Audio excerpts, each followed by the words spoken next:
to the podcast version of 32 Bar Cut, the show. A series for performers, about performers, made by performers. Every week, we give audition advice, share personal experiences, and sit down with fellow colleagues in the performing arts to chat about their life in the industry. If you are hearing this message, you are not currently a subscriber and will only be hearing the first half of the podcast.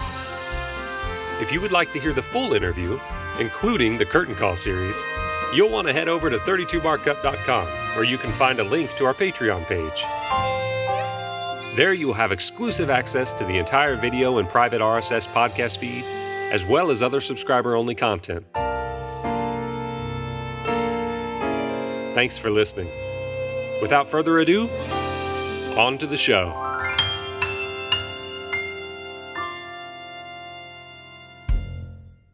Today, for the first time, we are going across the pond to chat with Charlotte Anne Steen. Welcome to the show. Hi, thank you so much. That is the best intro, little jingle I've ever heard. Thank you so much. Austin actually wrote that for our show. He's a composer, music director, and an animator now, all the things. It's amazing. You should have that whenever you go into an audition room. You should just have that little jingle playing, introducing you. Oh, I like that. So, Charlotte, how are you? How have you been? How are you doing? Or at least, how are you today? I'm very well today, thanks. The past year has been a different story altogether, but today we're good. It's all going well. It's obviously kind of feel like we're kind of starting to come out of it now, hopefully. And theatre's coming back. We cross our fingers. But there's been quite a lot of stagey news this week with things kind of starting to reopen. So yeah, kind of feeling more positive about it all now, and onwards and upwards, we hope. Yeah, absolutely. I know for me, it's like, it's a weird experience to the hustle of auditioning all the time and working and just all of that. And then it just came to a halt. And I feel like now we're slowly revving up our engines to get into that mode again. I know you had an audition recently in person for the first time in a year or I imagine a year. What was that like? It was really strange. It was the whole kind of, you're used to the buzz of seeing everyone at auditions and seeing, the familiar faces and just hanging out before and after as well. And there's nowhere to go now. You can't go in anywhere and kind of sit and, have the after audition debrief that you all have. And the actual process was kind of, a couple of self-tapes first, a Zoom interview, and then in the room with like 4 other people. So it's a lot more small scale, which obviously we know that that's going to happen. But yeah, it did kind of change the whole feel. It was a lot more personal because obviously they got to know you before being in the room. But yeah, I think it's going to take a while to get back to those cattle call auditions though, isn't it? Kind of, having the amount of people in dance calls first rounds and things like that we're kind of used to. But hey, it was just a positive experience to get back in the room. So it was good. It was great. I don't know the outcome. That doesn't matter. It's just, actually getting in the door again and just doing something in person. It felt like a performance rather than an audition. I was kind of more excited to go and just use it as an opportunity to sing, because we haven't had much of that over the year. So yeah, absolutely. All the singing that I've done has been to a screen, which is, it's a whole art form on its own. It's like, okay, how do I use this camera frame and not be too big? And like, I have a huge mouth. So when I sing, like you can see down my throat, and I'm like, how do I make this look better than how it did when I was practicing? It's just a completely different way of interacting. And you don't get the energy that you usually get from your audience, Not at all. And it's kind of like, as well, when you go into an audition and you get nervous and it's kind of like theatre, isn't it? When it's in the moment, you leave, they remember that, they can't look back on it. That's it. Yeah. But now with kind of, putting videos of yourself out there, as well as the streaming. It's the same thing where you know that is a moment in time that's been captured and people are going to watch it and they can rewind it and they can have another look at it. And it's kind of slightly more intimidating, I think. Absolutely. And I hate watching myself back. So that's always fun as well. When you pick the right one and you've taken like 17 times to do it because you just don't trust yourself. Mm-hmm. And then you're just looking at them and they all look the same but slightly different, and I just end up going, I'll send that one, because you can drive yourself mad, can't you, looking at yourself do it in exactly the same way again and again. But it's a weird old way. It is. It's a weird way of being in this profession. And I agree with you. Like, I have done auditions and I'm like, okay, let me do this one more time. I'm going to try something different. And then I look at the takes and I'm like, I did nothing differently. The inflection was the same. I looked up at the same time. I turned, I breathed in the same places. I'm like, what is going on in my brain that I thought that was different? I don't know. Yeah. When you watch yourself back, you're still going, is this better than that one? Or if I look slightly to the left, are they going to give me the job? Yeah. It doesn't matter. I know we obsess about those little details, but I don't even think that's part of the casting process. No. Like, I could hear her swallow, cancel, next one, it's just not true. It's not true. Did you already have a self-tape situation set up in your dwelling place, or did you have to set something up for this year? If I'm honest for you, my self-tape situation, my house is so small, right, that my self-tape situation is me sat cross-legged on my bathroom floor with the only bit of white wall behind me that I have. And it's like ring light, computer, wall. Oh no. But actually no one has noticed, so people are going to watch this now and be like, that's what it's been doing. But no, I said to my agent, can you tell that I'm sat on the floor? He was like, no, not at all. So it was working. But yeah, that's kind of here, that's what I've been doing. It sounds like it's working.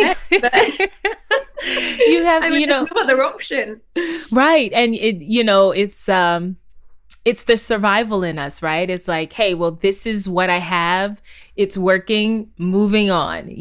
Exactly. Like, I mean, there was one thing I had to do where I had to learn a dance and self-tape the dance. Unfortunately, I've been teaching over this time at a musical theatre college. So in between a couple of classes, I had 15 minutes spare and I stuck a tripod and I filmed myself in the studio and I sent it to my agent and he was just like, you got in a studio? Like, how did you manage that? Like, I've been used to watching people dancing around their kitchens, like with the dog in the way and like, trying to avoid everyone. So he was like, no, that's great. And, you kind of, I don't trust myself anyway. Whatever I send out, I'm kind of like, is that okay? Is that all right? Like always waiting for the, yeah, that's fine. Mm-hmm. So it was quite nice to get a moment to actually do something properly in a studio and, feel like it was a more polished performance rather than sitting on my bathroom floor. Yeah.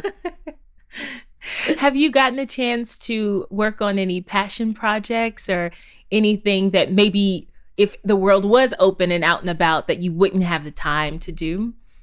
Yeah, I mean, at the start, the very first lockdown that we had in the UK, I think that was the time when everybody went, I'm going to stream live things from my garden.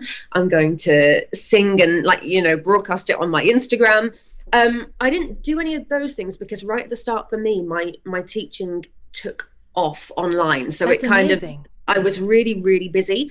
But I did do a couple of projects for people.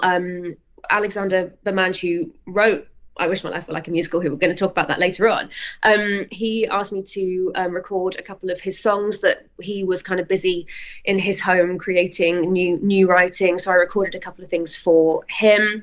And one of my friends as well started up a business where he was kind of putting videos and things together online, but more for like corporate entertainment. And he was kind of using people to record for him to show them what he could do with this new business. And he asked me to do a couple of things, which was really quite nice to do something different and not necessarily songs that I would go to do. And that was really lovely. But it has definitely kind of calmed down, I think, since we went into the second lockdown and then the third. People have kind of just gone, okay, we just need to chill out. Theatre's, it will come back, but it's not such a big kind of, I don't feel like as many people are pushing to carry on doing it quite as much, which, you know, I don't know whether that's a good or a bad thing. But I think the Instagram lives and things like that have kind of slowly died down. But you know, I have been busy with the project that we've just done, which is lovely to kind of have had that. But yeah, I've just been really, really busy with the teaching side of things. And obviously all online, which is a completely new thing for me. I'm a complete technophobe, so it was interesting trying to learn how to do it all. But once we got there, it was kind of like, okay, I'm set now. For as long as this takes, at least I can carry on doing that and, you know, keeping that side of my career going. But yeah. I struggled with that in the beginning too. Like, what is my setup?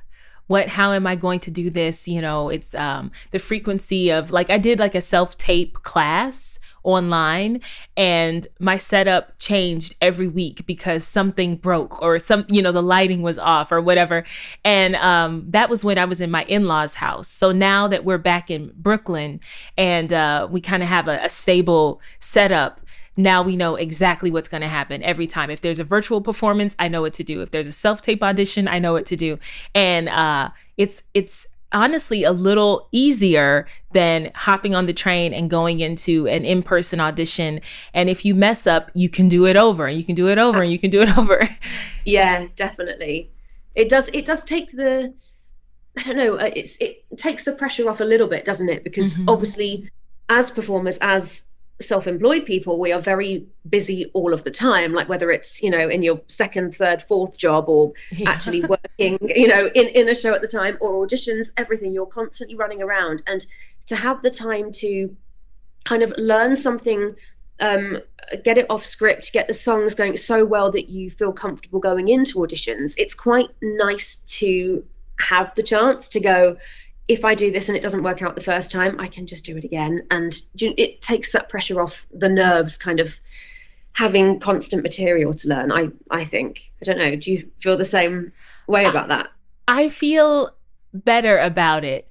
I know when I've gone in for like TV and film auditions in person, I get so nervous. And of course, like, then I need to make sure I'm off book, like golden off book. I can't take a second and look and then do the take again, you know?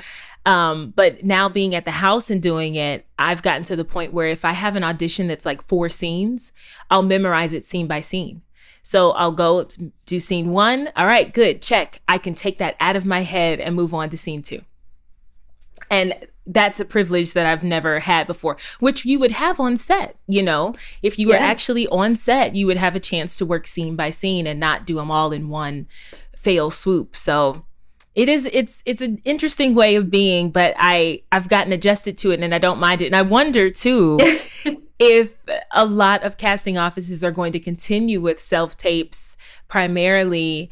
And I don't know. I don't even know if these casting offices have held up their rent, you know, during this time. A year off without, you know, maybe they're not even going to the office every day. I don't know. Exactly. Maybe not. No, I think things will stay online for the ease of it. Sometimes you don't have to book a space. You don't have to, you know, not everyone has to be there on the same day. If there's availability issues, it is a lot easier. And I think it's something that is kind of a blessing in disguise that we've had to kind of find this new platform to use. And yeah, I think it might stay. It might for, you know, the foreseeable, even if it was like just the first round, or, do you know what I mean? Just to stop everyone having to travel everywhere to get to auditions, and to take a whole day off work as well whenever you're kind of in between jobs, or, you know, it's just all around easier for everyone if you're not sat on your bathroom floor.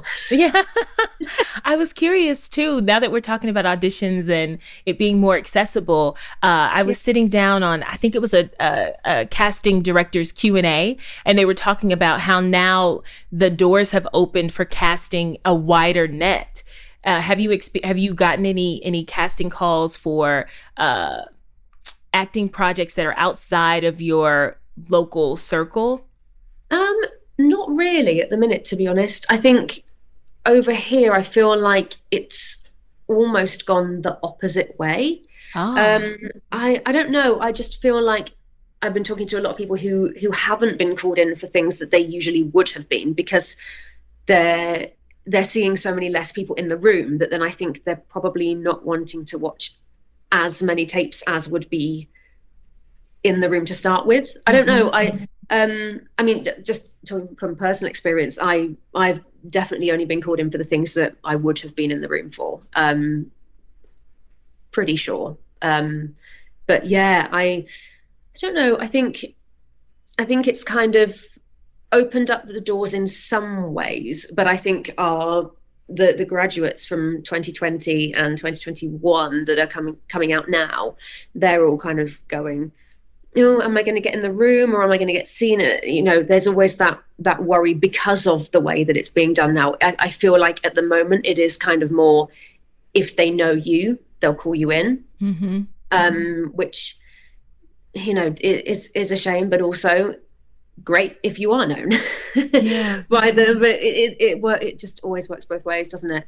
But yeah, I don't know. We'll hope.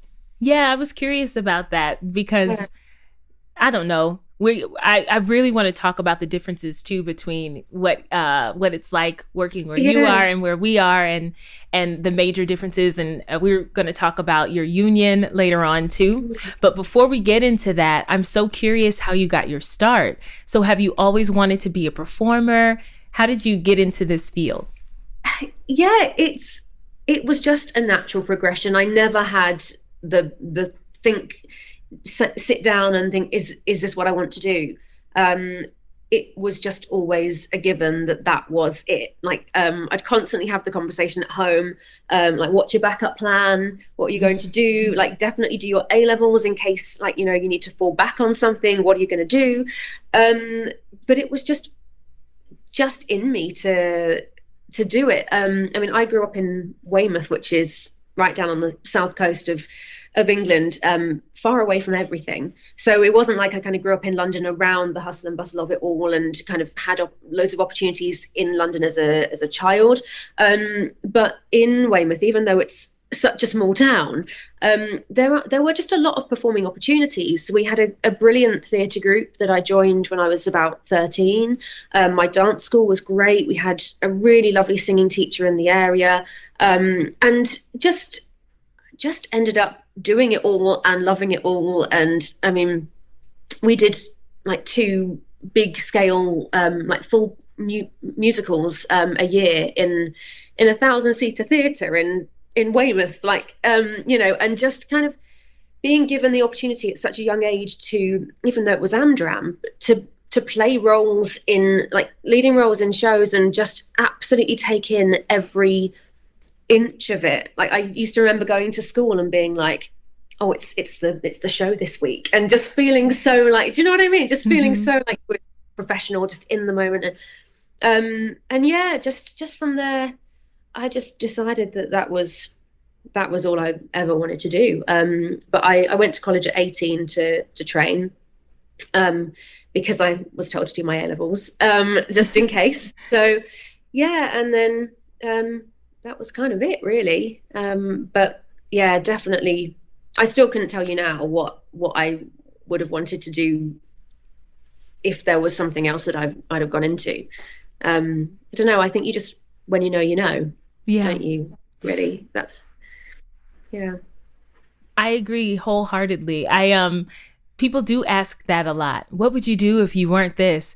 But it's so fun. I mean, I don't think people ask lawyers or doctors or teachers, what would you do if you weren't doing this? It's kind of like people have it in their mind that this profession is kind of trivial or whimsical, or just, like like I don't know, like a circus performer or something. I don't know. And now I'm trivializing that, even though I know how difficult that profession is. Yeah. But you said a couple of things that I've never heard before, and contextually, I'm trying to figure out what they might mean. But just for our listeners and viewers who don't know, so you said Amdram and A levels. So can you explain what those two things are? Of course.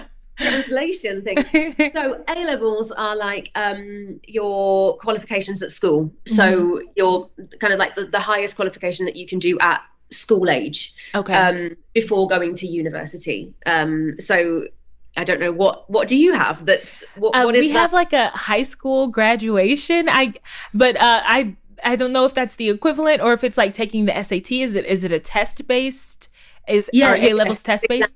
Yeah. Oh, okay. So maybe the equivalent would be like the ACT or the SAT, which are exams that you have to take to get into college. Right. Okay. So they're basically like that, but they kind of round off everything you've learned at school. Okay. The other way around. So it's, yeah. And Amdram, is like amateur dramatics. So kind of not professional, but doing it for fun. But yeah.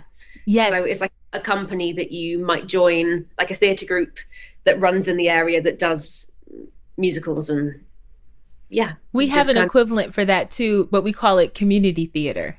That's the one. Yeah. There we go. Now Amdram, I like that. Now I know that. We have one cast member in The Lion King from England. His name is Stephen Carlisle, so I have to throw that out to him casually one time. So we did a little research on you before our chat today, and I believe that your West End debut was with 42nd Street? It was, yeah. Can you tell us a little bit about that audition?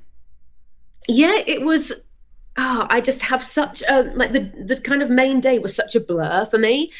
I was doing a show in Edinburgh at the time of the 42nd Street auditions, and my agent said, do you want to go down to London for the day to do it? You'll have to like be on a train back by 2:30 and get back up to Edinburgh for the show.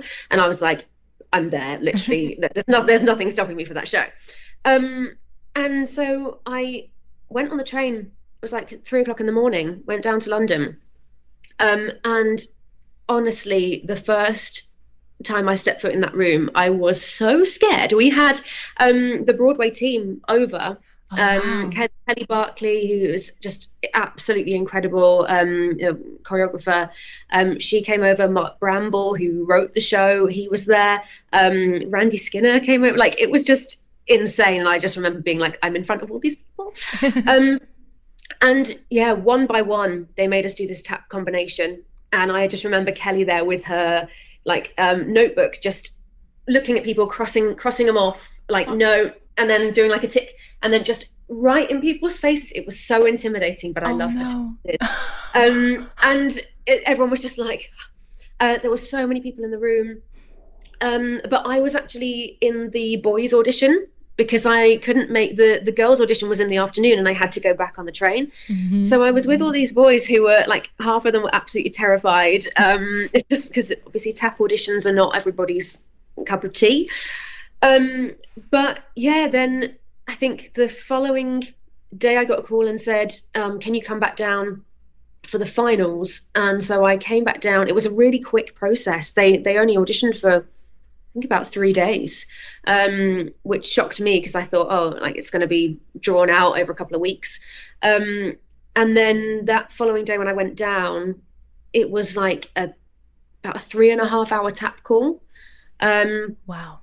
Sang a bit, didn't sing much, to be honest. Didn't do any script, which again was like kind of a new thing. And then again, I had to get back on the train, and I remember going up to the panel and just saying, like, I'm going to have to leave, which is always the worst thing to have to do, isn't it? It's mortifying. And Kelly just went, okay, that's great. Can you do all 5 tap combinations by yourself in the center of the room before you go? And I was just like, oh my God. Everyone just cleared the room, stood around, and there's me like, oh my goodness. Okay. And she's going, okay, great. Next one. And I just ran to the station and was just like, did that actually just happen? I was just like, how did I get myself in that situation? And then, yeah, I went back up to Edinburgh, and about half an hour before the show started, 2 days later, I got the call from my agent, and he really played around with me because the show 42nd Street was at Drury Lane, and Drury Lane was quite famous for having Miss Saigon there with they had the flying the helicopter and everything. And I answered the phone and he was like, "Can you hear helicopters?" I was like, "No." Why? I was like, "Where are you? What?" And he was like, "Oh, I'm at a place. It's a theatre, and there's like a helicopter or something." I was like, "What are you talking about?" And then he just was kind of like, "Do you want to do 42nd Street?" And I just, yeah, that was a moment. But I was already in show makeup, and the show that I was doing at the time was like, my face was covered in glitter, eyeshadow glitter everywhere, and I just remember tears streaming down my face, and I was just completely covered in glitter all over me from that phone call. But yeah, that was a moment, but very odd audition process, because obviously that being like a whole Broadway thing as well, like Broadway creative teams obviously work in such a different way to how like West End like people from over here work, and it was just, yeah, it was so fast. I really didn't expect that at all. They can drag it out over here for a very long time. Oh wow. Yeah, I've had experiences where it's dragged out here too. Yeah. I think it runs the gamut, and it depends on the creative team, how much time they have, if they know exactly what they want. I feel like over here, when they're building a show and they're maybe not quite sure who they want in each role or what type they want in each role, they drag it out. They change their mind. They call you back in. You think it's over. Then 3 months later, you're back in the room. And then I've had other experiences where they know exactly what they want, and within days. And it's always exciting because you don't have to wait around or, I think the worst experience is when it's dragged out and then you just hear radio silence after you've given weeks or months over to investing in it a little bit. Absolutely. And it becomes part of your life already, doesn't it? Mm-hmm. When you're kind of so involved in thinking about it, and you try as much as you can to block it out and to think, not to get too invested, but it does. We're only human. You're bound to take on some of that emotional pull to whatever's kind of potentially a possibility out there for you. So yeah. And I think to fully do it, to fully commit to the audition, you have to take some of that on. Otherwise, you just have a toe in, and having a toe in is just not enough. Not at all. Yeah. Well, that's an incredible story. Congratulations on that. And having done 5 tap numbers in the middle of the room. For me, a dance call in general is the most terrifying experience, especially when they break after they've taught the number and everyone's broken into groups, and then the groups get smaller and smaller and the spotlight is on you. For me, it's a terrifying experience. I would rather pick through garbage with my bare hands than do a dance call in front of a room full of dancers. So kudos to you. Also, I would probably also rather pick through garbage with my bare hands. Sometimes it depends what the show is for me. It's kind of like 40 tap is kind of my thing, but there's sometimes where I walk into the room and I see those young graduates with their legs up by their ear, and I'm like, please swallow me whole now. We recently chatted about audition rooms and how intimidating they can be when you're waiting to go in, just because of all the energy. It's all these bundles of energy and nerves, and we all want the same thing, and we all want to succeed or at least have a positive experience, but we all have a different way of going about that, and it can be really rough. It really can be. You've always got the person in splits. You've always got the person just sipping the coffee in the corner. That's usually me. You've got it's so like the different dynamics with people, and then you kind of got the ones that have been there time and time again and just take it as they come. And then it's just funny each year, isn't it, with the new faces that keep coming up, and the energy of graduates is so amazing. And sometimes I'm like, I just need a bit more of that. Like, just remember what it was like to be kind of so like, I'm at an audition and I'm here, and Yeah, it is a funny one. I'm looking forward to that again. The kind of pre-audition, kind of waiting room scenarios that can't happen at the minute. It is funny, and just seeing everyone that you know and recognize, and even if you don't know them, it's always just a nice little kind of reunion, isn't it? Really, every audition is social event as well as potential employment. Yeah, absolutely. It's a small world. It really is, yeah. I have been really curious about the differences between your union and our union. For me, I'm a member of Actors Equity, and it took me quite a while to become a member because you have to like build up weeks, and so it took me almost 52 weeks, which is the amount of time you need to automatically become a member. But at the time when I was about to automatically become a member, I got offered a union contract, which made me a member anyway. But it took me almost 2 years to do it. And so I'm curious what the process is for the union over there.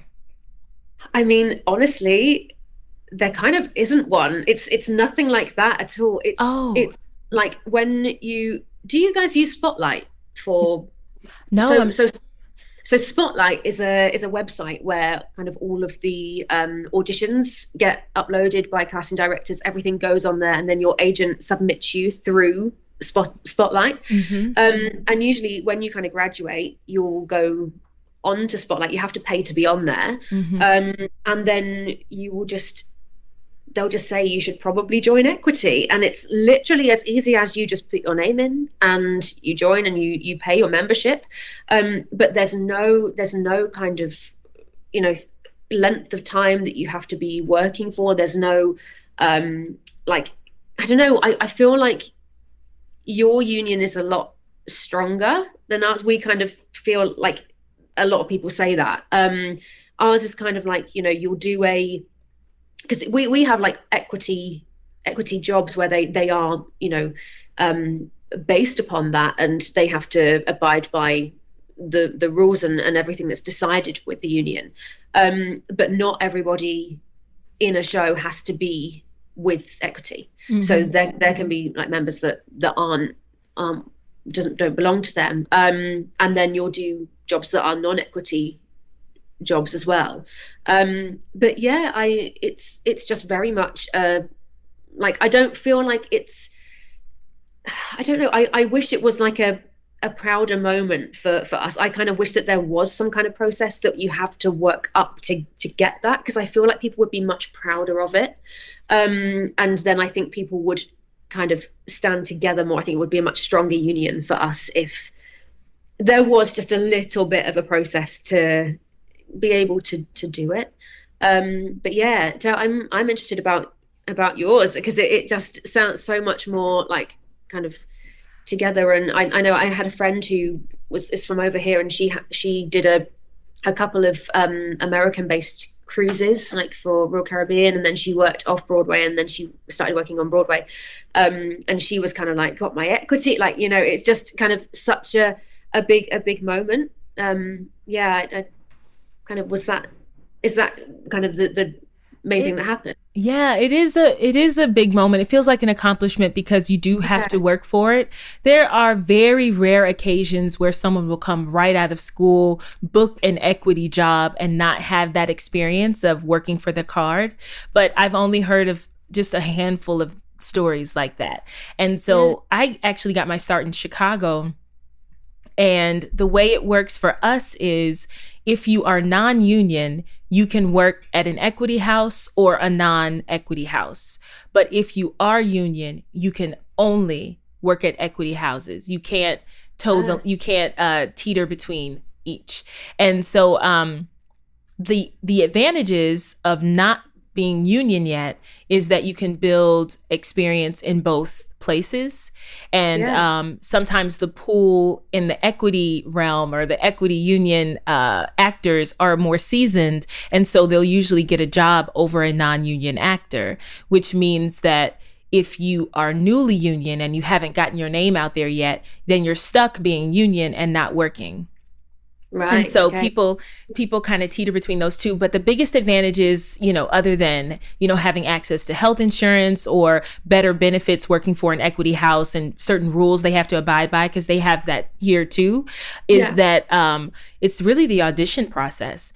That there's a host of auditions on the Actors Equity website, and any equity house has to at least have one audition with Actors Equity. So it's going to either be at their theater or it's going to be at the equity offices in that region. And are you still with us? Oh, you are. Ooh. For some reason, the video went away. Could you still hear? Yeah, it did. Yeah. Okay. It went away for you too. Okay. Yeah. What was I saying about equity houses? Equity houses. You're saying you had one audition. Oh, so the main advantage is the audition experience. So when you go onto the equity website as a union member, you have access to view all the auditions. You can make an appointment and show up for an appointment. If you're non-union, well, at least like 6 years ago, if you were non-union, you could still look at all those auditions, but you couldn't make an appointment. You just had to show up and wait until your name was called. Right, which could be 30 minutes or it could be 6 hours or it could be never. Yeah. And now they've recently, I want to say about 5 years ago, they changed that so that now if you're non-union, you can't view any of the auditions, which I don't like. I have, being a union member, I have no problem with non-equity members having access to the auditions. It's how I got my card. Yeah. So I think that that's a mistake on their part. It's funny that you say you wish you had a union like ours, because I personally feel very frustrated with our union right now. And I think it's just kind of I mean, we only obviously hear the good bits. Do you know what I mean? Everyone just goes, it's much stronger on Broadway. And I think that's obviously just kind of what translates really. I mean, I don't have a clue because I've never been through the process, but yeah, it's interesting to hear kind of from you what it actually entails.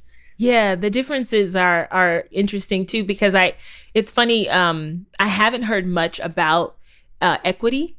And then when we were doing our research for today's episode, Austin brought it up that, it's a little different, that you just sign up and you join, which would be awesome. But I think our TV and film union is the same in that you have to earn a bit before you can be eligible, or you book a job that makes you immediately eligible.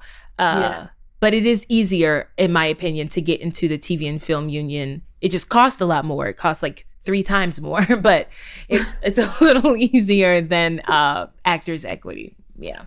Yeah.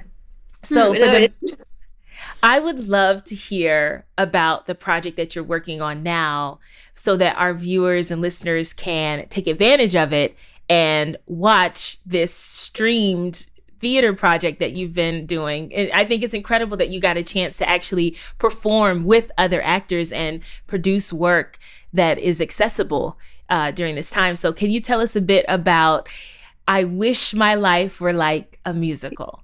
Yeah, so I mean, it was just a dream to be asked back to the show. So I originally did the show in 2019 in Edinburgh. Always Edinburgh. I've only ever been there twice, but it's come up again.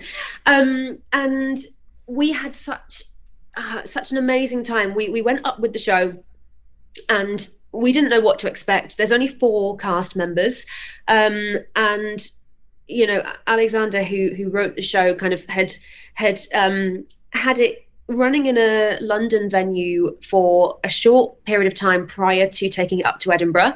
But it was more like a musical review and kind of like a cabaret-based type show to begin with.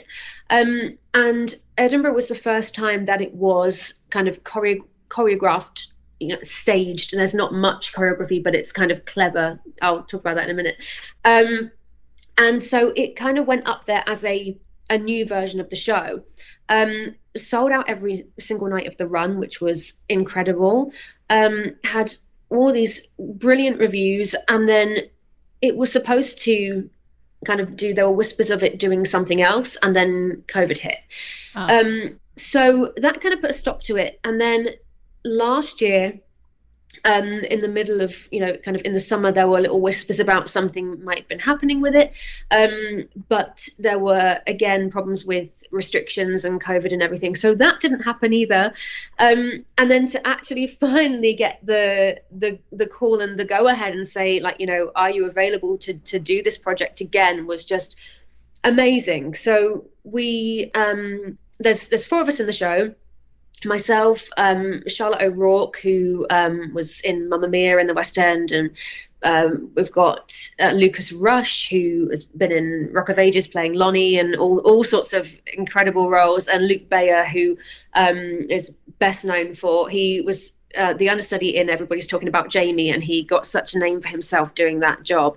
And we, to film it during current circumstances was just so odd. Like, I just remember the first day going in and just being like, am I allowed to be near you? Do you know what I mean? It was like I'm singing with humans in the room and that's okay. We were in a COVID safe bubble. We had COVID tests every day. We had like temperature checks. Everything was very, very safe. We obviously could rehearse without masks on, but everybody else was in like PPE the whole time. So yeah, it was really strange from having, no human contact and then going to do this, which is it's a very physical show. So that was kind of the first strange thing that I was like, wow, we're doing this and it's kind of, happening.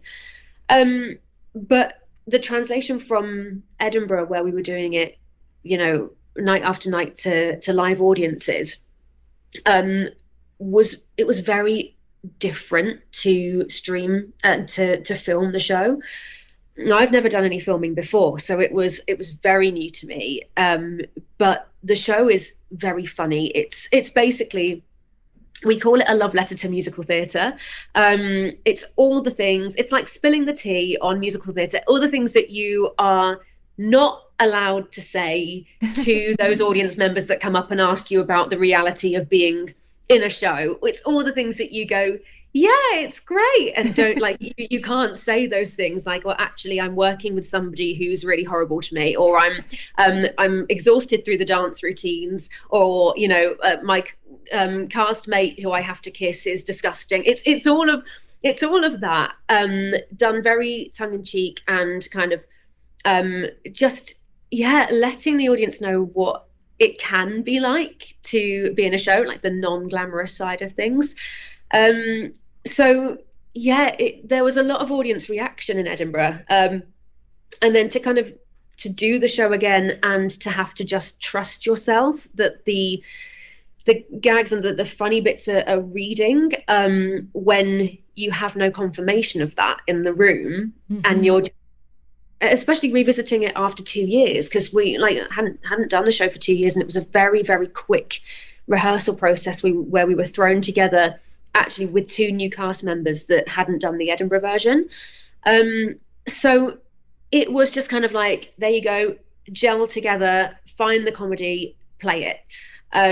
So I was I only watched the show the other night for the first time, and I was very kind of pleased with how it comes across, because I do feel like it's very similar to kind of the feeling that we got from Edinburgh, even with no audience laughing or anything. But we've had lovely comments so far, so hopefully more people can continue to enjoy it. And I think it's a really good kind of, in with what's going on in the world and how much people are missing theatre, I think it's a really lovely thing to be able to watch, and to kind of, it's very like nostalgic at the minute of like, oh, remember that time when we could all go in an auditorium and watch it. And I think it will bring joy to a lot of people to watch it now, mm-hmm.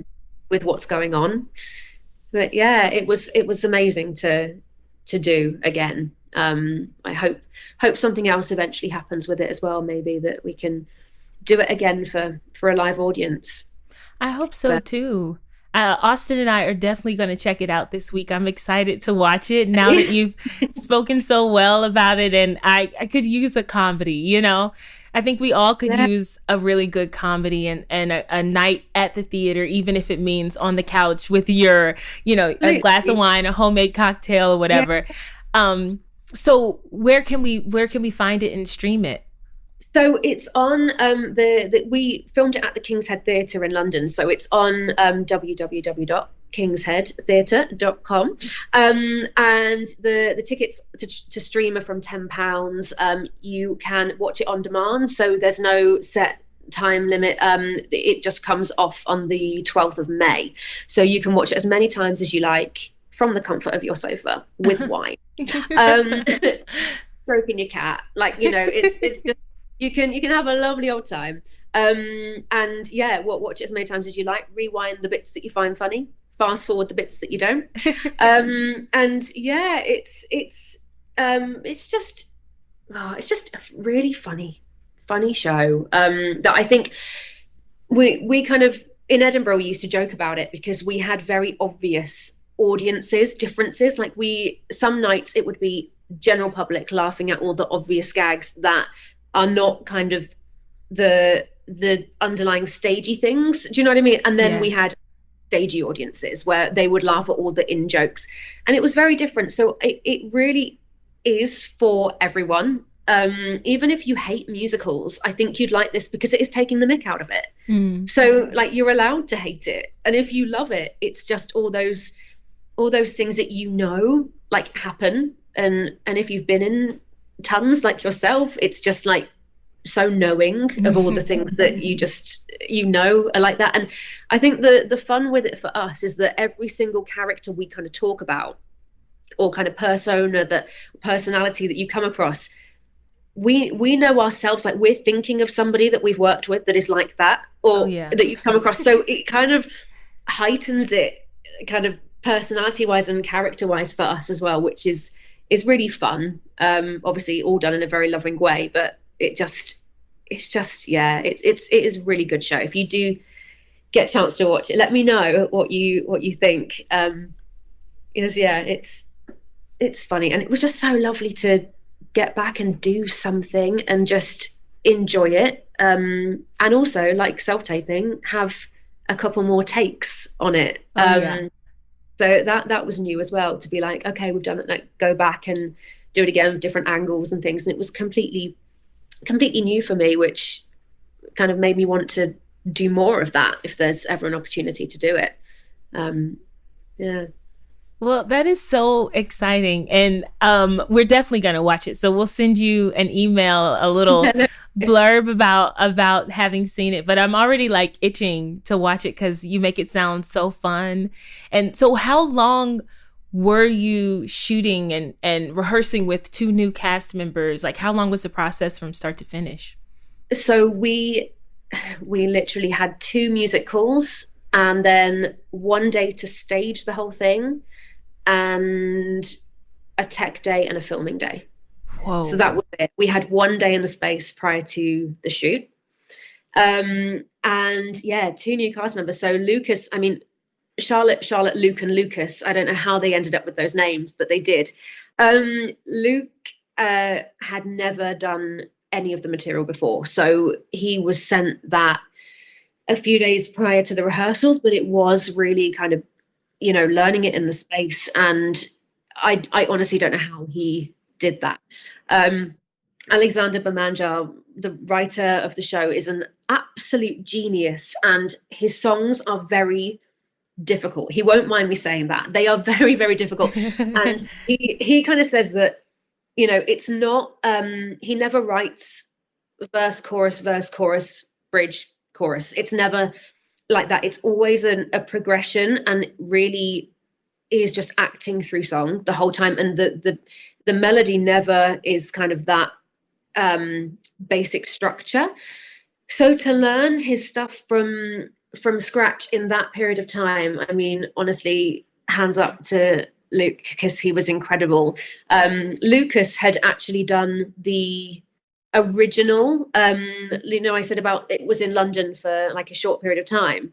He did that. So he'd had a brief kind of bit of time with the show, but about 4 years ago. And he then actually came back to us and did the opposite part this time. So he kind of knew it, but he was having to relearn and do the opposite one. Oh, that's hard. Were there harmonies and everything? I'm sure there were. Oh, gosh. Yeah. So that, and then on top of Chris Whitaker's choreography and direction, having to pick all of that up as well, was quite a task for two new cast members. But Chris's choreography is very, it's really cleverly done. It's very simple, but it's taking like all of those standard, like the box step and the like everything that you would see in like a standard musical theatre that would be in every Amdram production. it's that, like taking the mick again, but subtly with like the dance moves. So it's not, there's no big like, kind of no big dance numbers. It is very much acting through song the whole time. Very small like linking bits of dialogue, but mainly it's more like a song cycle. But yeah, I think sometimes like learning, box steppy choreography is harder because it doesn't flow. So that was kind of a task as well. But yeah, they did incredibly to kind of get all of that down. And me and other Charlotte, God, those names, were just, we had the easy job really, just go back into the show that we did exactly the same 2 years ago. So it was still kind of there really in my brain. I think once you learn Alex's songs, they never leave you because they're so hard to learn in the first place. And they're big sings. They're not easy songs, but they are just so clever and so intelligent. Actually, what you can have a task when you watch it. If you watch it, a lot of the music in the opening number is all taken from snippets of other opening numbers. Oh, to see really? How many you can pick out. Yeah. So we called them musical theatre Easter eggs, and it was like, how many can we find that are kind of like little snippets? And as well, in one of the numbers that I do, which is the title number of the show, I Wish My Life Were Like a Musical. There's bits in that as well that's all from just little things. You'll find them, and it's just kind of just funny to kind of go, oh, I recognize that little bit, and then just kind of trying to work out where it's from. It's so clever. I hope you love it. So everyone listening and watching, you heard it here. You must go to www.kingsheadtheatre.com. Yes, .com and get your tickets so that you can see I Wish My Life Were Like a Musical on demand. Austin and I are going to watch it this week. Hopefully you'll join us and maybe we can talk about these Easter eggs, moments of the opening number. And I think this is the perfect time to get into the stage door round. I feel like you did the performance and now you're at the stage door and you've got fans asking you questions. So I'm a fan. I'm going to ask you a couple of questions. Okay. The first one is a funny one. It's a question that we ask all of our guests, depending on what show they're in. So since we just got done talking about I Wish My Life Were Like a Musical, in the cast of I Wish My Life Were Like a Musical, who would you slap? Who would you hug? And who would you take to lunch? And I know that this is hard because there's only a cast of 4, but maybe that's kind of saves you in a way. You didn't have too many to pick from. Slap, hug, take to lunch. I would slap Lucas Rush because he is one of the funniest people you'll ever meet. But sometimes he's like, was that funny? And I'm like, yes, it was. So that's why I want to slap him, because he's absolutely brilliant. And yeah, I just, for that reason, I would hug Luke Bayer because he is just lovely. He is such a lovely guy. We didn't know each other prior to this at all, and we've got a duet in the show, and it was just so fun to do with him. So yeah, I'd hug him, and I would take Charlotte O'Rourke to lunch because we would just talk for hours like we normally do. So yeah, that was an easy one because there's only 4 of us, right. So I got away with that quite well. You can assign each one, and you made them all sound so lovely. So I know that there's no animosity or hate in this crew. None at all. And that is truthful. That's not like a, no. You always say, don't you, if there's always one, and if it's not any of the others, it's probably you. Oh. So I'm hoping that that's not the case. I hope not. I don't think so. After having spoken with you for the past hour, I don't think you're the one. Okay, so my next question is really for our listeners and viewers, and it's what advice would you offer your younger self? Oh, so many things. I think, younger self, I need to tell myself it now, but just to actually believe in what you are doing and to don't overthink, don't second guess. I'm a crazy overthinker. I overthink everything, worry about everything. And I think if that had just left me a little bit earlier, do you know what I mean? Like I'm getting better, debatably. But yeah, I think just to let go more, and to not worry so much.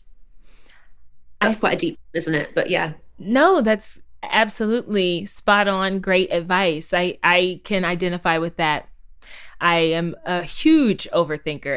If I have the wrong response, I'm thinking about it days later, or what I believe to be the wrong response. Who knows, No.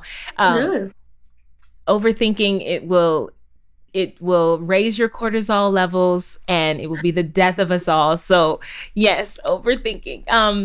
I think that's awesome advice. Thank you so much for sharing that. And I want everyone to go to kingsheadtheatre.com and check out the musical before May 12th, right? Yeah, May 12th. Yep. And we will be doing that. And if you would like to know more about Charlotte Anne Steen, you can go follow her on Instagram at charlotte.a.steen. And I think that's all that we have today.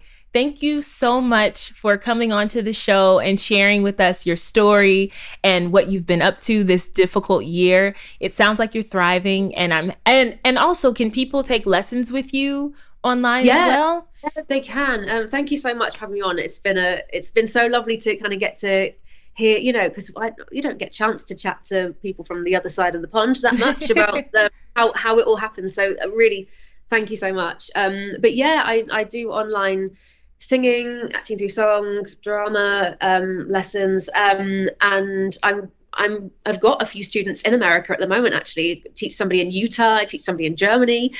So any time zone does not stop for Zoom. Zoom can carry on through time zones. So yeah, you can find information on my Instagram for that. But also, talking of Bat Out of Hell, which is one that I normally get asked loads about, and we haven't touched on that. I've been doing a Bat Out of Hell workshop every single Saturday for the whole year through lockdown, because fans of the show started asking me to teach them some of the choreography. Wow. And this stuff is like a one-off, and we are still going a year later. So if you want to come learn some Bat Out of Hell, the musical, come on a Saturday. Again, all the info's on Insta, but it's just funny how things kind of have progressed like that, things that you never thought you'd end up doing because of lockdown. But yeah, it's all fun and games online. So that sounds so fun. Oh my gosh. So now we have a couple of things we have to do. Yeah, you should come. Yeah, I would love to. Well, thank you so much. And I'm just sending you all positive vibes from over here. And this is your third lockdown now? Yeah, but it is easing now. The restaurants and pubs have opened outdoors as of last week before, and we're hoping, like, if things go the right way, then in a few weeks' time maybe other restrictions will lift, and hopefully, fingers crossed, theatres by the summer hopefully will be kind of back in some form of capacity, hopefully by the end of the year back to normal, but we never can tell, can we? So I'm just kind of playing by ear as it comes, no plans. And then if it happens, it happens. Great. If it doesn't, then you're not disappointed. But yeah, sending loads of love back to you as well. I hope everything kind of starts to ease off for you lot as well over there. Yeah, we hope so. We're looking at, I think, the fall to see if I know there is some theater already opening up in the summer for smaller houses, but where we are in the larger houses, we're hoping for the fall. So here's to that. We'll see.